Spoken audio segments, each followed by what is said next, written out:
राष्ट्रीय पातळीवरील दिग्गज कलावंत आणि स्थानिक कलाकारांचे सादरीकरण, चर्चासत्र, महानाट्य, लेझर शो, साहसी खेळ, बचत गटांचे स्टॉल्स, फूड कोर्ट अशा मेजवानी असणाऱ्या महासंस्कृती महोत्सवासाठी महाकवी कालिदास भूमी रामटेक नगरीत तयारी पूर्ण झाली आहे।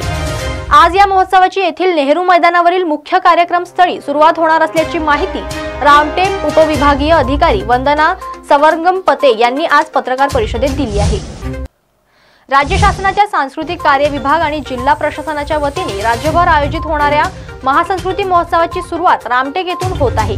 नेहरू मैदानासह राखी तलाव, गडमंदिर, कविकुलगुरू कालिदास विद्यापीठ आदी ठिकाणांवर 19 ते 23 जानेवारी दरम्यान या महोत्सवातील विविध कार्यक्रम होणार आहे।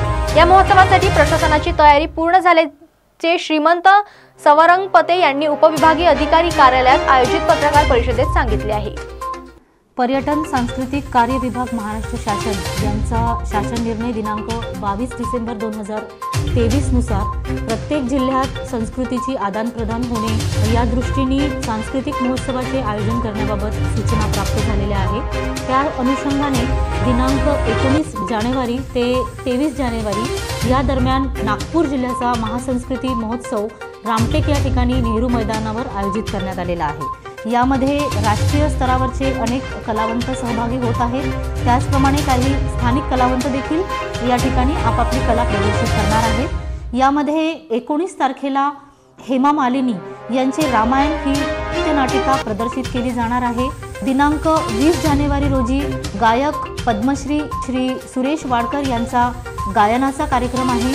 त्यानंतर दिनांक 21 जानेवारी रोजी हंसराज रघुवंशी यांचा देखील गायनाचा कार्यक्रम आयोजित करण्यात आलेला आहे।